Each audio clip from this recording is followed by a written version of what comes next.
Magandang araw mga bata! Welcome sa Mathematics Class 2. Okay? Ako nga pala ang inyong teacher. Ako si Teacher Melanie Sese. Okay? Ngayon, nasa week 7 na tayo ng quarter 1. Okay? Pag-aaralan natin ngayon ang tungkol sa properties of addition. Meron tatlong properties yung addition o katangian. No? Ito, nandito sa screen. Identity, commutative, and associative property of addition. And i-apply natin yung bawat isa sa relevant situation or sa real life situation para mas maintindihan yan, no? Okay, tandaan, pag-aaralan natin ang properties of addition. Tatlo yun: identity, commutative, and associative properties of addition. Pero para matutunan ng katangian ng properties of addition, katangian ng addition, dapat marunong tayong mag-solve ng addition. Sige nga, subukan natin ito. 20 plus 0. Sagutin nyo kahit nasa bahay lang kayo. Ang sagot ay 20. Very good. 0 plus 4. Ang sagot ay 4. Very good. 10 plus 5. Ang sagot dito ay 15. Magaling. Okay. Last, 6 plus 0. Ang sagot ay 6. Okay. Meron pang kasunod. 5 plus 10. Ang sagot ay magaling. 15. Pagbalik na rin natin. 10 plus 5. Ang sagot ay 15 pa din. Ito, last na lang. 5 plus 4 plus 2. Mahaba siya, no, teacher? Ano kaya ang sagot dyan? Okay, ang sagot dito ay 11. Very good. Kung napapansin nyo, ang pinag-add nyo ay merong maikli at meron ding mahaba katulad nito, no? Yan ay mga properties of addition o katangian ng addition. Pag-aaralan natin sila. Meron palang sinisolve, teacher, na maikli lang at meron din mahaba. At meron din sinisolve sa 0 lang, no? Okay. Yan ay properties of addition. Pag-aaralan natin sila isa-isa, no? Kaya makinig kayong mabuti. Handa na ba kayo? Okay, mabuti kung ganon. Umpisahin natin dito. Basahin natin ang isang sitwasyon. Si Ana ay bumili ng mangga at saging sa palengke. Nakabili siya ng 4 na mangga, ngunit hindi siya nakabili ng saging. Okay? Si Ana yan, ha? Suriin natin ang sitwasyon. Okay? Sagutin natin ang mga tanong. Ilan ang mangga na nabili ni Ana? Magaling! 4. Okay. Pangalawang tanong. Ilan ang saging na nabili ni Ana? Wala. 0. No? Very good. Pangatlong tanong. Ilang prutas lahat ang nabili ni Ana? Ilan lahat?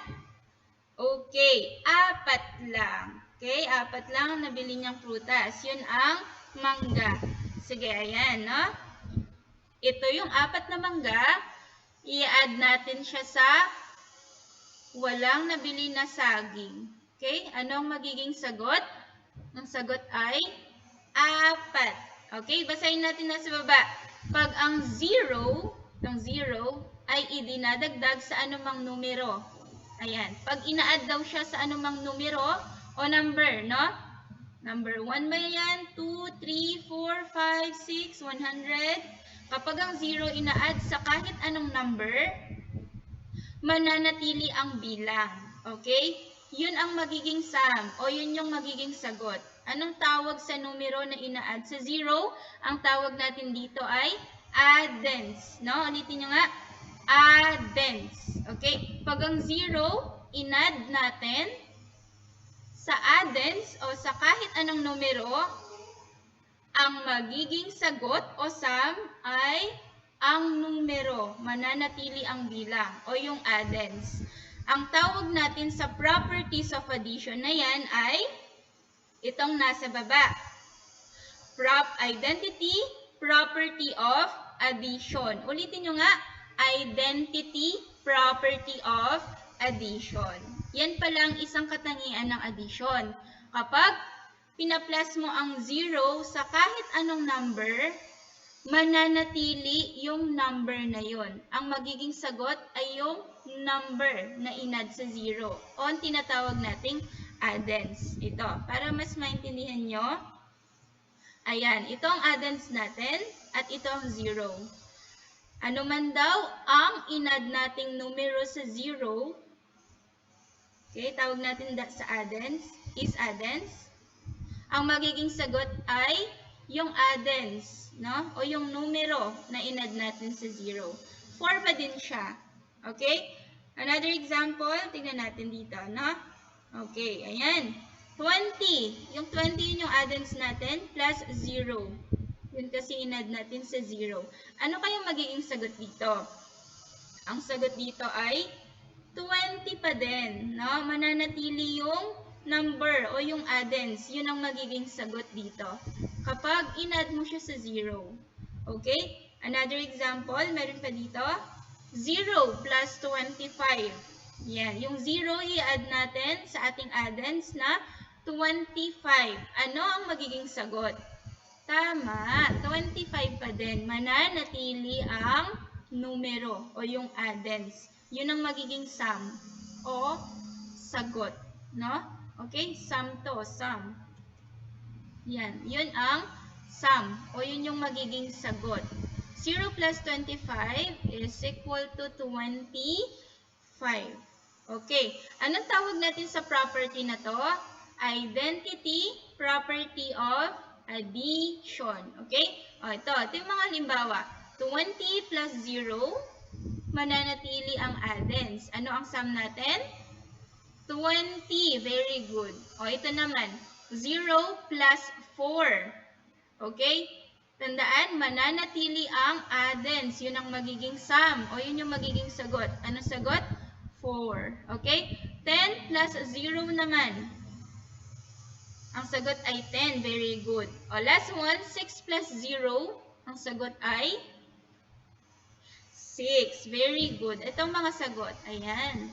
Same pa din sila, no? Same sa addends. Ano man ang number na i-add natin sa 0 or anumang addends natin sa 0. Okay? 0 plus yung numero, mananatili ang numero o yung addends natin. Okay? Anong tawag natin sa properties na ito? Identity properties of addition. Okay? Yun ang unang property o katangian ng addition. No? Tinatawag din itong zero property of addition. Mas madali yung tandaan, no? Zero. No? Pag nakakita na tayo ng zero, ay zero property of addition na siya. O identity property of addition na siya. Pag nakakita ka ng zero sa addition, ang magiging sagot mo na agad ay yung addends, no? Okay, maliwanag ba yun mga bata? Okay, mabuti kung ganon. Next, tayo, sunod. Okay, may isang sitwasyon naman. Mayroong mga paru-paro sa hardin. 5 maliliit at 2 malalaki. Okay? 5 maliliit na butterflies at 2 malalaking butterflies. Tanong, ilan lahat ng paru-paro sa hardin? Ilan lahat sila? Okay. Ayan, meron tayong 5 maliliit na paru-paro. At meron tayong 2 malaking paru-paro. Okay? Ano kaya ang bilang, total na bilang nila? Okay, magaling. Ang total na bilang nila ay 7. Bilangin nga natin. 1, 2, 3, 4, 5, 6, and then 7. No? 5 plus 2 is equal 7. Very good. Paano kapag ganito? Nauuna yung 2 malaking butterflies. 2 malaking butterflies. Tapos, i-add natin sa 5 maliliit na butterflies. Ano kayang magiging sagot? 2 plus 5 naman. No? Baliktad. 2 plus 5 naman. Ano kayang magiging sagot dito? Okay, tama. 7 pa din, no? Mananatili yung sagot. Hindi magbabago yung sum o yung sagot kahit baligtarin yung number. Kanina, 5 plus 2 Ayan, tingnan natin. 5 plus 2 is equal to 7. Pangalawa, 2 plus 5 is equal to 7 pa din, no? Ayan, basahin natin nasa baba. Walang pagbabago sa sum kahit magbaligtad yung mga numero, no? Ang tawag natin sa pangalawang properties of addition na to ay commutative property of addition. Okay? Yun yung pangalawang katangian ng addition. Kahit baligtarin ang mga numbers, no? Ganun pa rin ang sagot niya. Ito, pinagbaligtad lang natin. 5 plus 2, 2 plus 5. Ang sagot ay mananatili. Mananatili ang sum o yung sagot. Okay? Kahit baligtarin man natin. Diba? Kahit yung kambal, magkamukha sila, no? Meron pa rin silang pinagkaiba. Okay? Okay. Kahit may pinagkaiba sila, kambal pa rin sila, no? May pinagkaiba sila, ayaw nila yung isa, ayaw niya sa gulay, yung isa gusto niya sa gulay, no? Magkaiba man sila, magkamukha pa rin sila kasi kambal sila, no? Ganun siya. Ito, magkabaligtad man yung mga numero, no? Ganun pa rin yung sagot. Okay? Ito, meron tayo dito. Tingnan natin, 5 plus 4 is 9. Baligtarin natin, 4 plus 5, 9 pa din, no? Kahit binaligtad yung numbers, mananatili ang sum. Yan ang commutative property of addition. Pangalawa, 6 plus 2 is 8. 2 plus 6 is 8 pa din, no? Mananatili ang sum. Okay, 1 plus 2 is 3. 2 plus 1 is 3. Okay, mananatili ang sum. Kahit baligtad. O last one, 8 plus 3 is 11. 3 plus 8 is 11 pa din. Okay? Do you get it, class? Okay, that's good. Or pwede din naman, ganito ang pagkakasulat niya. 5 plus 4 is equal to